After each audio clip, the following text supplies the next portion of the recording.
질환의 직접적인 원인은 세찬 정감이다. 이 정감은 신경증 환자의 경우에서는 모든 다른 경우의 정동처럼 분열증적 장애를 일으킨 정감과 비슷하지만 미리 일어난 소외나 고립은 급속히 지나가 버린다.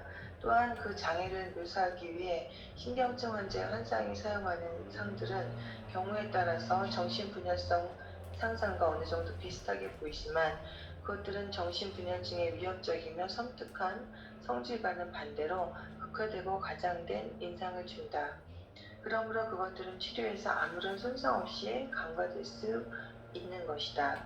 그러나 잠재성 정신병에서의 고립 징후는 이와는 전혀 다르게 평가해야 한다.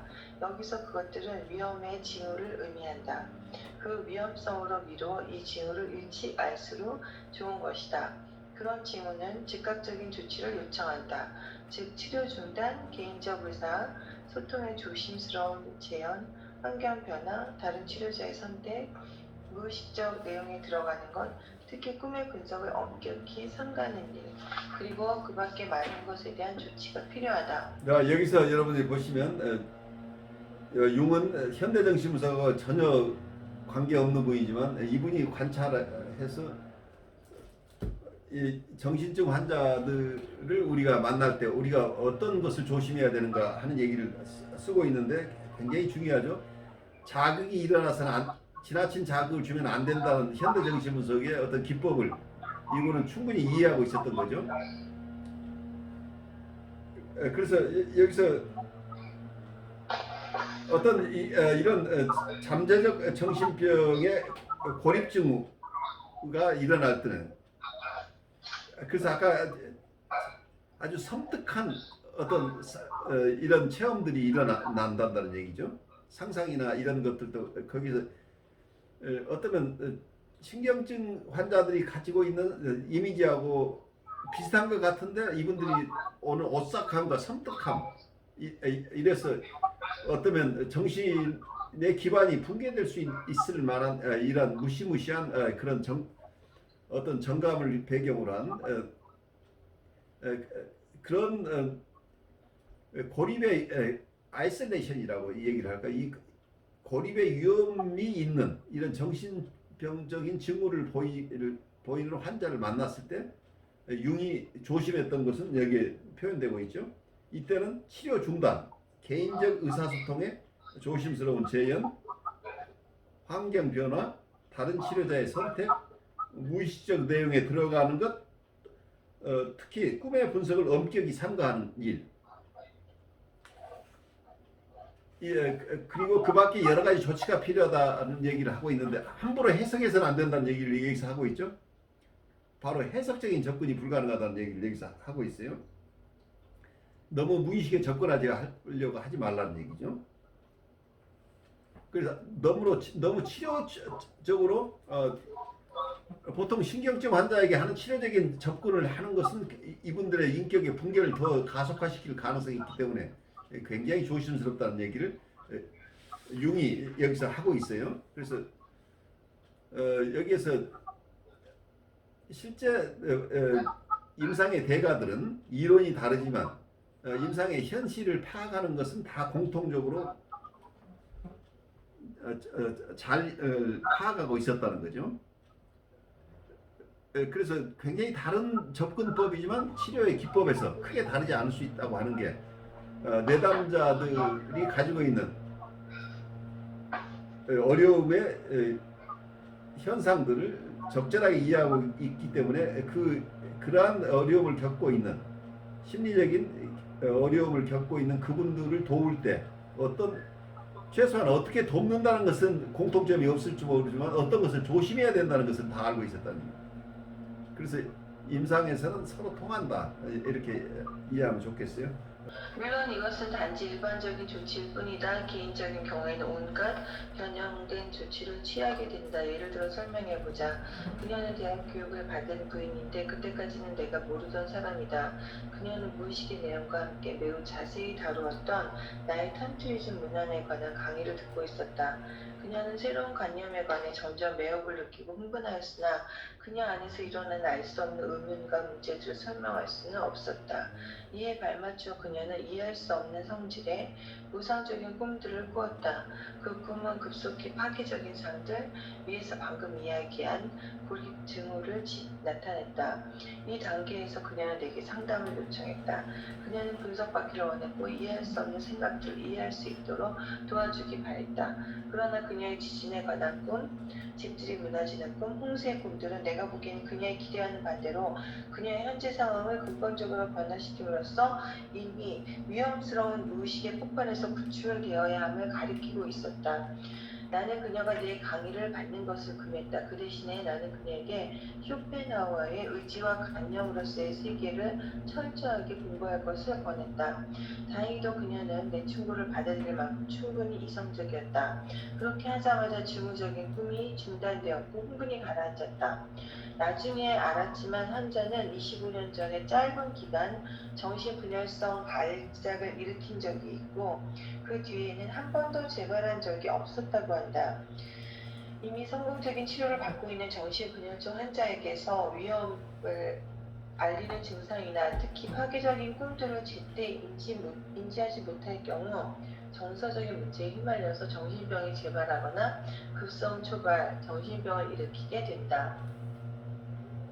이렇게 일이 진전될 때 취할 수 있는 치료나 제지에 필요한 것은 결코 격렬한 처치가 아니다. 또한 우리는 일상적인 치료 조치를 통하여 환자의 의식을 무의식으로부터 확실히 떼어놓도록 할 수 있다. 예를 들면 환자가 자기 정신적 상황에 관한 그림을 연필이나 색채학으로 그리도록 가르치면 된다. 그렇게 함으로써 겉보기 이해할 수 없고 설명할 수 없던 혼돈된 전체 상황이 가시적인 것이 되고 객관화돼 어느 정도 거리를 두고 바라보게 되며 분석되고 해석될 수 있다.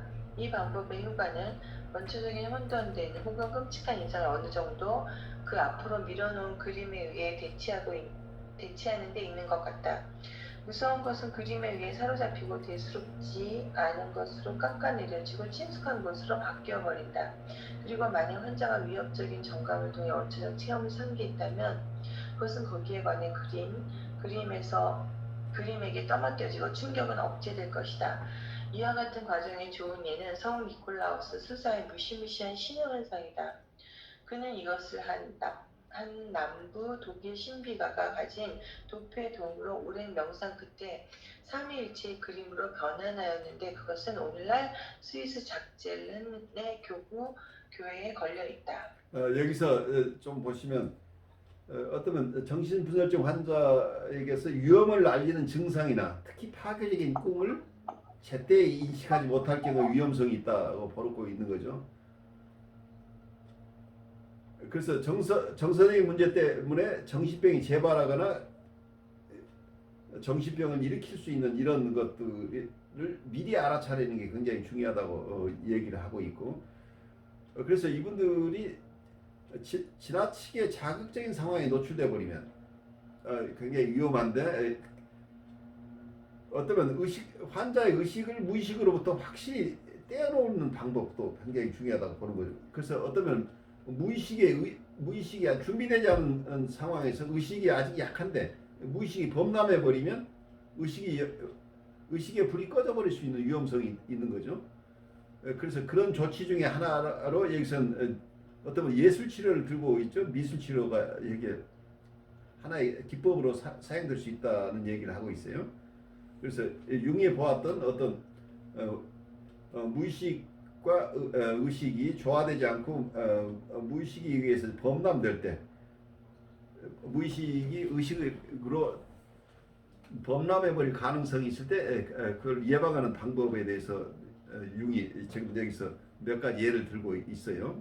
정신분열성 소인의 특징은 일반적으로 평범한 컴플렉스에서 나온 정감이 신경증 환자의 경우보다 훨씬 깊은 충격을 주는 결과를 빚는다는 데 있다.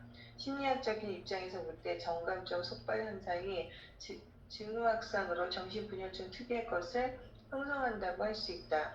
그 속바 현상은 이미 강조한 대로 비체계적이며 혼돈스러운 우연이다. 그것은 그 밖에도 어떤 종류의 꿈들과 비슷하여 원시적 혹은 고태적 연상, 형상의 특징을 가지고 있다. 이것은 신화의 주제 및 신화적 관념과 밀접한 관계가 있다. 이미 프로이트는 신경증의 흔한 근친상 간의 컴플렉스를 신화적인 주제와 비교하지 않을 수 없었고 이에 대한 적합한 이름을 에디푸스 컴플렉스를 골랐다. 그러나 이 주제는 결코 유일한 것이 아니다. 벌써 여성 심리학에서 이에 필적한 다른 표식을 골라낼 수 있다. 이를테면 내가 벌써 오래전에 제안한 엘렉트라 컴플렉스와 같은 것이다. 이 밖에도 동족 결혼 컴플렉스에도 많은 다른 복잡한 문제들이 있는데 그것들도 신화적 주제와 효과적으로 비교될 수 있다. 우리가 정신부전증 환자에게서 관찰하듯이 고태적 연상 형태와 연상 형상들이 이 환자에게서 자주 재현되어 나온다는 사실은 심지어 나에게 무의식에 대한 어떤 의견을 처음으로 갖도록 하였다. 즉 무의식은 잃어버린 본래의 의식 내용에서뿐 아니라 인류의 환상적 특성인 신화적 주제와 같은 보편적 성격과 비슷한 어떤 면에서는 보다 깊은 층으로 이루어진다는 생각이다. 이 신화적 주제들은 결코 발명된 것이 아니다. 오히려 자연 발생적이고 어느 정도는 보편적이며 전통과는 무관하게 신화, 민담, 공상, 꿈, 환상, 망상,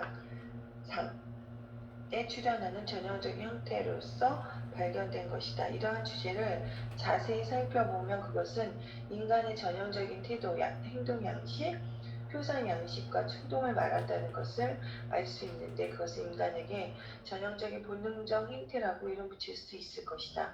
그러므로 이에 대해서 내가 선택한 용어인 원형은 생물학에서 알려진 행동 유형과 밀접한 관계가 있다. 결코 유전된 관념들이 아니라 유전된 본능적인 동인과 형태로 모든 생명체에 관측되는 것이다. 자, 여기서 조금 멈춰보면 여기서 원형에 대한 얘기가 나오죠. 우리가 다음 학기에 공부할 게 이 원형에 대한 얘기예요. 그래서 무의식과 원형을 우리가 자세하게 공부하게 될 텐데 인간을 이해하는데 굉장히 중요한 어떤 관념들이겠죠. 어떤 면은 프로이드가 봤던 무의식의 세계의 많은 것들은 우리의 본능에 대한 것, 성적 본능이나 공격적 본능이 어떤 무의식에 있다고 하는. 근데 그것은 어떤 면에서는 프로이드는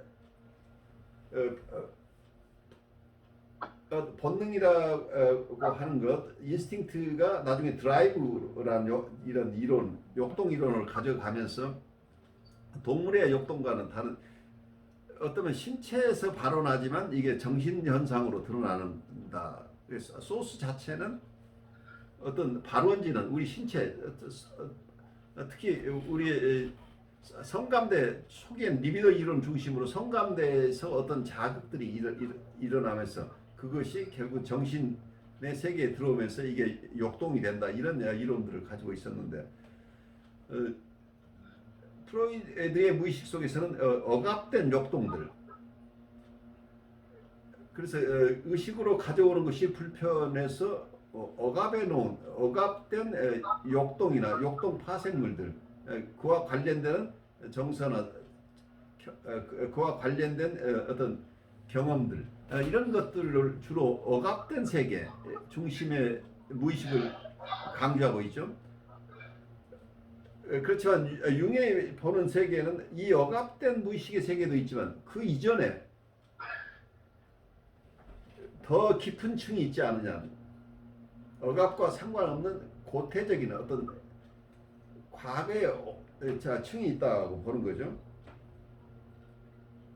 어떤 이게 본능적인 어떤 부분들인데 이 본능의 세계, 프로이드 이 본능이 무의식에 있다고는 봤지만 그를 아주 깊이 연구한 것 같지는 않아요. 그래서 융은 이 본능적인 부분, 원초적인 우리의 개개인의 어떤 삶의 경험하고 상관없이 우리의 정신, 객관적인 정신이라는 것이 있다고 한다면 그 정신 자체가 원래 가지고 있었던 어떤 특성들,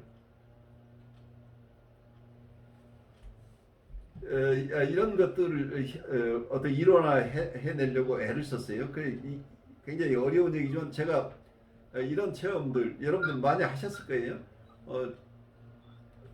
골프장에 가서 어느 날 친구가 친 공이 그 당시에 오리하고 가까운 새떼가 날아가던 새떼를 맞췄어요.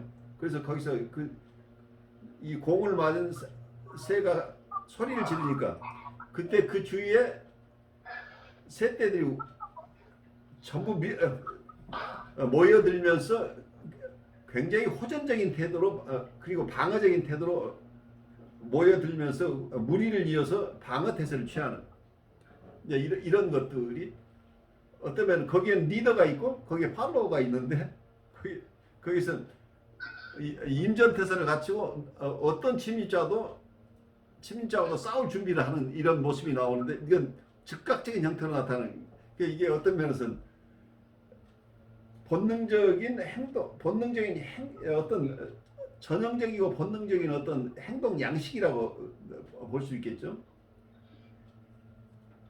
그래서 이 동물에게도 이런 것들이 있는데 인간의 정신 속에서도 어떤 상황이 되면 우리가 전혀 예측하지 않은 어떤 부분이 드러난다고 이렇게 얘기할 수 있겠죠.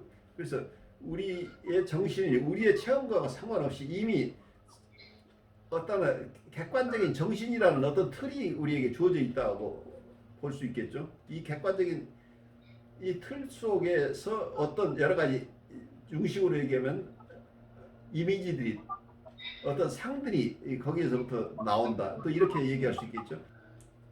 민담이나 신화 여기에서 드러나는 여러 모티브가 꿈속에서 계속 발견된다는 그 신화를 알지 못하는 사람에게도 신화적인 모티브가 꿈속에서 드러난다. 그래서 인류 공통의 어떤 이게 본능적인 어떤 행동 양식이나 행동 양태나 사고 양태 이런 어떤 틀들이 이미 주어져 있는 게 아니에요. 이런 것을 어떻게 일어나해내는가가 쉽지 않은데 융이 이 아키타입이라는 원형이라는 개념으로 무의식의 중요한 부분들을 설명해내려고 하고 있어요. 그리고 그 원형 중에 가장 중요한 것 중에 하나가 우리의 셀프죠.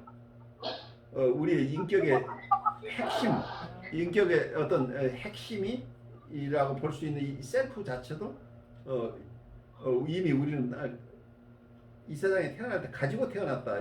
또 이렇게 얘기할 수 있겠죠. 그래서 어떤 면에서는 이게 자연과학적인 어떤 측면이라 본능이라는 측면에서 이게 접근도 하지만 또 하나는 융이 독특한 부분은 또 영성적인 측면까지를 여기에 포괄하고 있어서 자연과학적인 우리의 그래서 어떤 바디로서의 우리와 우리의 심리가 연결되어 있는 부분 또 하나 우리가 이해하지 못하고 있는 또 영성적인 측면과 우리의 셀프 우리 셀프는 어떤 면에서는 어떤 신성이 곁들여 있는 것이 셀프라고 보는 이런 또 입장이 같이 있기 때문에 굉장히 복합적이에요. 굉장히 영성적이고 굉장히 자연과학적이고 굉장히 심리적이고 이런 것들이 함께 있는데 이런 것들을 우리가 결국은 이론으로가 아니라 우리 스스로도 이런 현상들을 우리가 인간은 복합적이니까 복합적인 내 스스로를 이해하는 과정이 어쩌면 우리가 이 정신분석 특히 융의 어떤 정신분석을 공부하는 과정 속에서 우리 스스로 터득이 해야 될 부분이죠.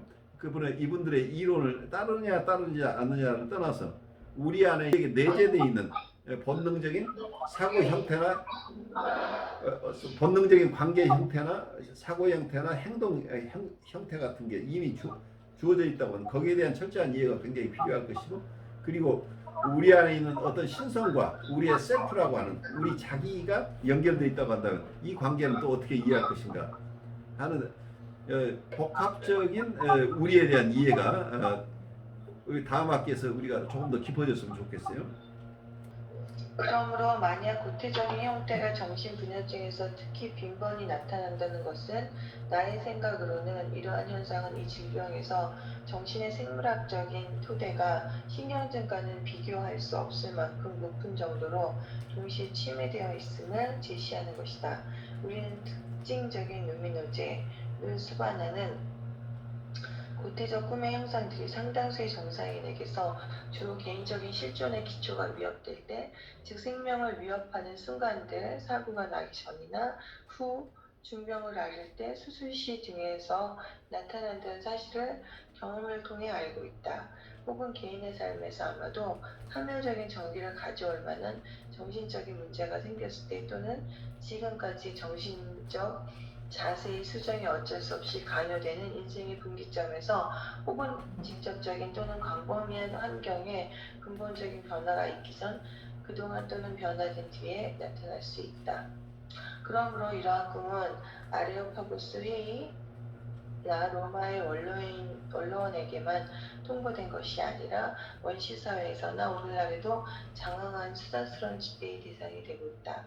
이것으로 미뤄볼 때 그런 꿈에 대해서는 일찍이 일종의 집단적인 의미가 인정되고 있었음이 분명하다.